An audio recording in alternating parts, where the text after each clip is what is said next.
إسرائيل فصلت شمال غزة عن جنوبها، وسمعنا كده كلام إنه في قوات دولية هتبقى موجودة في فلسطين، واليمن أعلنت الحرب على إسرائيل، وحزب الله طلع فيها حسن نصر الله قعد يتكلم حوار طويل عريض محدش فهم منه أي حاجة، والرئيس المصري عبد الفتاح السيسي استقبل رئيس دولة جنوب السودان سيلفا كير. خلينا بقى نعرف اللي بيحصل حوالينا في حلقة جديدة من لو ما كنتش متابع. أنا وائل الخرباوي. الفكرة في إسرائيل أو الحرب اللي بتحصل دلوقتي، إسرائيل عايزة تستفيد من الضربة والألم اللي خدتها من حماس، فتعمل إيه؟ تستفيد من اللي حصل ده بإنها تاخد شوية أراضي تانية. طيب، لما تيجي تاخد الأراضي دي تاخدها إزاي؟ ابتدت تعمل في القصف بتاعها. لو جينا ندرس القصف يعني هتلاقي إن هو أولا ضرب كل الملاجئ اللي ممكن الفلسطينيين يحتموا بيها، مدارس، مساجد، كنايس، جامعات، حاجات حتى تبع الانوروا وتبع ومستشفيات. ما سابش حاجه ممكن المواطن الفلسطيني يلجأ لها الا وقصفها. ليه؟ علشان لما يهد المربعات السكنيه الفلسطينيين ما يلاقوش مكان يقعدوا فيه، فيروحوا فين؟ على الجنوب، على معبر رفح. وده اللي عمله فعلا. ابتدى بعد القصه دي راح قصف مربعات سكنية بالكامل، سواها بالأرض. وبعد ما سواها بالأرض خلال القصف طلع بقى نتنياهو وطلع ناس كتيرة جدا من المسؤولين وبيقولوا على سكان غزة التوجه جنوبا، على سكان غزة التوجه، ويحدفوا لهم منشورات وبتاع، وبيقصف في شمال غزة. وبعدين عمل حاجة اسمها الحزام الناري. الحزام الناري ده يعني بيعمل قصف شديد جدا ومركز جدا على حدود معينة، بحيث انه يفصل الحدود دي عن بقية المكان اللي بيضرب فيه. وده اللي عمله في شمال غزة. طيب، بعد القصف ده بقى هو هيعمل ايه؟ ما هو اي عملية عسكرية لازم لها نهاية. ايه نهاية اللي بيحصل ده؟ هل هيقضي على حماس؟ ده السبب اللي هو بيقوله. انما هو عارف ان هو مش هيقضي على حماس ولا هيقضي على المقاومة، كان قضى عليها من زمان. انما هو بيسعى لحاجة تانية خالص. هو عايز ياخد حتة ارض زيادة ويخلص من الفلسطينيين ويعمل مشروع اسرائيل الكبرى. طيب، واحدة واحدة بقى وخليني اشرح لكم بالظبط اللي بيحصل. اولا، هو لما بيضرب شمال غزة اتهجر اكتر من 700 الف مواطن فلسطيني من شمال غزة راحوا للجنوب، واتبقى بتاع حوالي 300. راح فرض كردون امني حواليها بالقصف بتاعه، وبيتوغل شويه وبيتضرب شويه والكلام ده. طيب، يعمل ايه بقى في الناس دي؟ قال لك احنا نضغط على مصر ونخليها تاخد الناس دي في سيناء.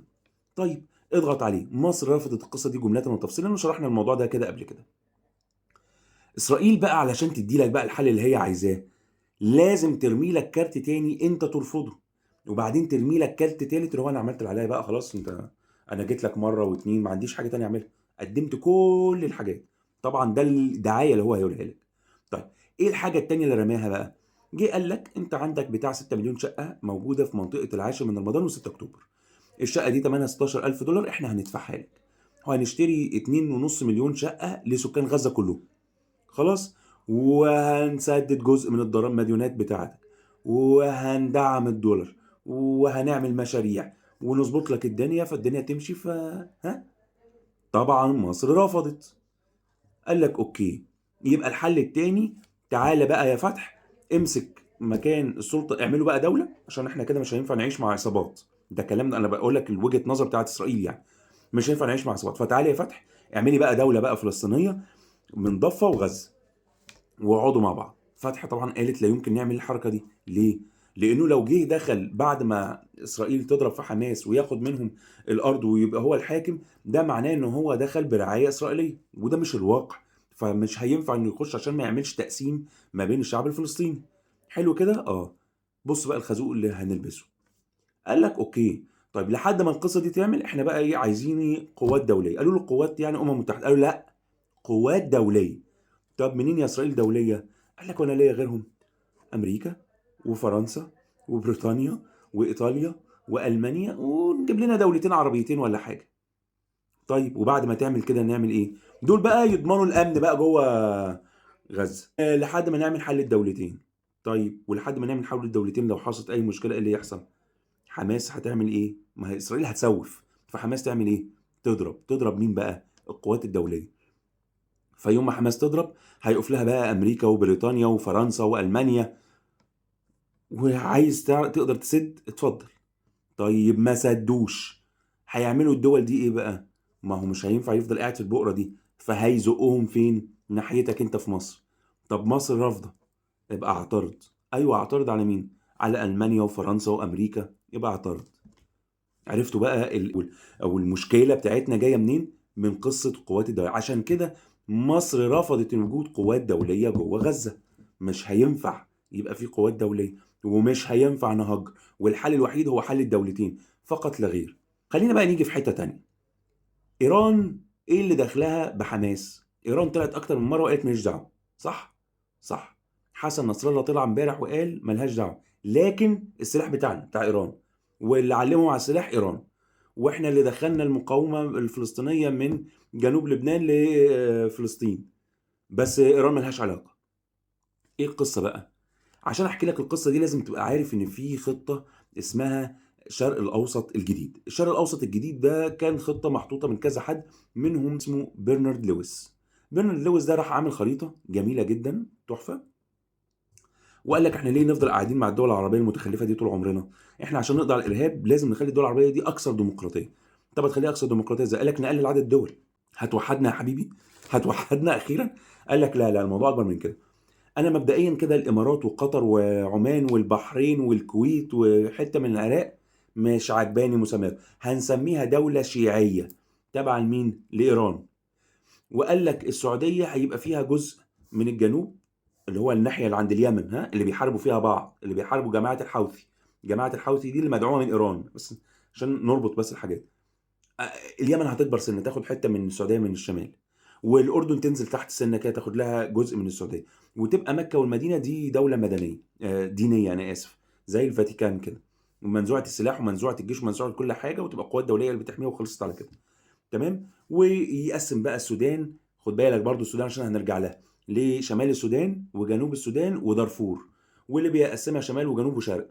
ويبتدي بقى يقعد يلعب بقى. طبعا السودان لو ربنا وفقهم واداهم شويه وقت هيعملوا دوله اسمها شرق، يعني لو ربنا اداهم وقت يعني. حلو. ده مخطط برنارد لويس، وده هسيبه لكم على الخريطه. ايران بقى ايه دخلها في القصه؟ اقول لك، هو مش برنارد لويس قال ان هتبقى في دوله شيعيه؟ اه. ايران عارفه، وعلشان ايران عارفه فبتيجي تعمل ايه؟ بتثبت نفوذ. الخريطه اللي قدامك دي بتقول انه ايران هم اللي لابسين عمم سوداء او لابسين اسود يعني. هتلاقي ان ايران متحكمه في مضيق هرمز، ومضيق باب المندب، باب المندب اللي عند البحر الاحمر تحت، ومضيق هرمز ده اللي عند الخليج العربي والمحيط الهندي، ومضيق باب المندب تحت عند البحر الاحمر. وعايز يتحكم في الحته اللي فوق. طيب ليه؟ علشان الدوله الشيعيه، هو كانه بيرمي بياضه وبيقول لامريكا انا موجود وانا عندي نفوذ. انت بتقول انك انت عايز تعمل مخطط وانا عندي نفوذ ومسيطر. انا مسيطر في اليمن، مسيطر في العراق، مسيطر في سوريا، مسيطر في لبنان، وحماس كمان انا بساعدها بالسلاح. والله علشان كده جماعه الحوثي، مش اليمن بقى، الناس افتكرت ان اليمن هي اللي اعلنت الحرب. جماعه الحوثي المدعومه من ايران هي اللي ضربت الصواريخ البالستيه وضربت الطيارات المسيره. منهم طيارتين وقعوا، واحده في طابا واحده في نويبع. وقال لك نضرب القصه دي ليه؟ علشان بيوصل رساله لامريكا بيقول لها ايه؟ انا موجود. ده انا كل ده وبقول لك ان انا لسه ما دخلتش، امال لما اخش؟ دي الرساله. حتى حزب حسن نصر الله لما طلع الناس كلها قاعده تقول لك ازاي بيقول ان انت كنت معاهم، وازاي بتقول ان ايران ملهاش؟ ايوه حضرتك، ما هي دي الرساله. امريكا اول ما بعتت حامله طيارات قالت احنا مش عايزين حد اجنبي او طرف ثالث يخش، كان قصدها على ايران. فايران بتقول لها انا لحد دلوقتي ما دخلتش ورجالتي بتشتغل بالعاطفه، امال بقى لو دخلت بقى ورميت بياضي هيحصل ايه؟ فيوم ما نيجي نتفاوض انا ليا في التورته، انا عايز الحته بتاعت برنارد لويس. هي دي، هو ده المخطط زي ما انت شايفه كده على الخريطه. والكلام اللي انا بقوله ده مش كلام بالبق، او مش كلام انا قاعد كده مثلا كنت قاعد كده فقلت لك، لا، ده كلام موجود هتلاقيه في المصادر، كله في المصادر. فيجي يقول لك انا عندي الحته دي. طب وتركيا لما قال لك انا مخاصم نتنياهو مش هكلمه تاني، طبعا كانت قصه يعني، مخاصمه مش هكلمه تاني. ارض تركيا ليها جزء برضو مد سني موجود علشان تعمل دوله سنيه وتجمع بقيه الدول، علشان امريكا بقى تقول لهم بقى انت خد انت الحته السنيه دي جمعها، وانت خد الحته الشيعيه دي اجمعها، ولو حد فيكم فتح بقه هذنبه. هي دي الخطه، هو ده المخطط المرسوم ليك. علشان كده الرئيس النهارده زار مين؟ زار مين بقى؟ ما هنركز بقى مع بعض في الحته الصغيره دي. مين اللي جه بقى لمصر وزارها؟ رئيس دولة جنوب السودان سيلفا كير. طب دولة جنوب السودان ليه؟ ما هي واحدة من الجزء السوداني اللي ابتدى يتقسم. دارفور وقعت من كام يوم يعني، وقعت في ايد قوات الدعم السريع، اتخذت من الجيش واستولى على اماكن كتيرة جدا من الجيش. فابتدت تتكون دولة لدارفور، ابتدى يتكون دولة. ما هو انت عندك جماعة مسلحة دلوقتي، الدعم السريع، وعندك الجيش السوداني، لا ده هيقعد مع ده ولا ده هيقعد مع ده، يقعدوا فين؟ في الدولة اللي خدها. كبر دماغك بقى، ايه يعني لما نخسر لنا 2 3 كيلو؟ مش قصة. ده اللي هما بيهمونا بيه.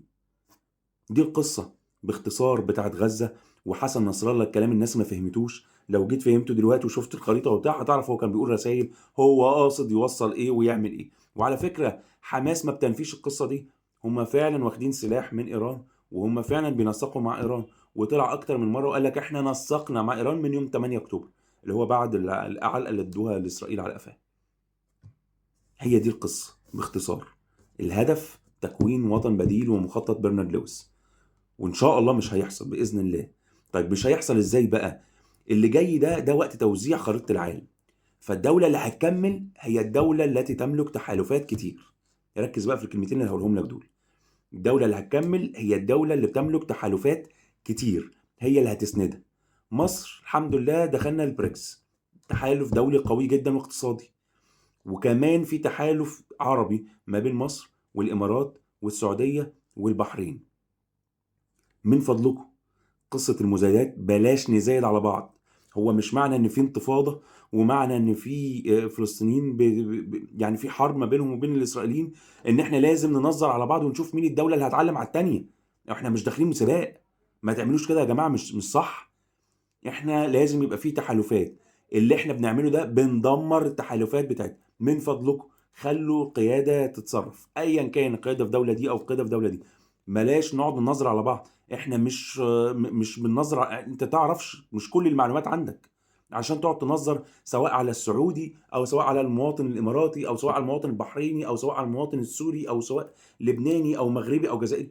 بلاش. حاسب لكم فيديو لواحد اردني اكتشف وهو قاعد لقى 2 بيشتموا بعض، واحد فلسطيني دخل يشتم واحد اردني، والاردني دخل رد عليه، فقال لك انا همنع الفتنه دي واعمل بلوك للاثنين. فدخل عمل بلوك للاولاني، فطلع له المسج العاديه اللي احنا عارفينها، اللي هو لو عملت بلوك هنلغي لك بقيه الحسابات اللي تبع الراجل ده. قال له اوكي. جه يدور على الشخصيه الثانيه ما لقاهاش، قعد يدور يدور، اكتشف انها موجوده في البلاك ليست.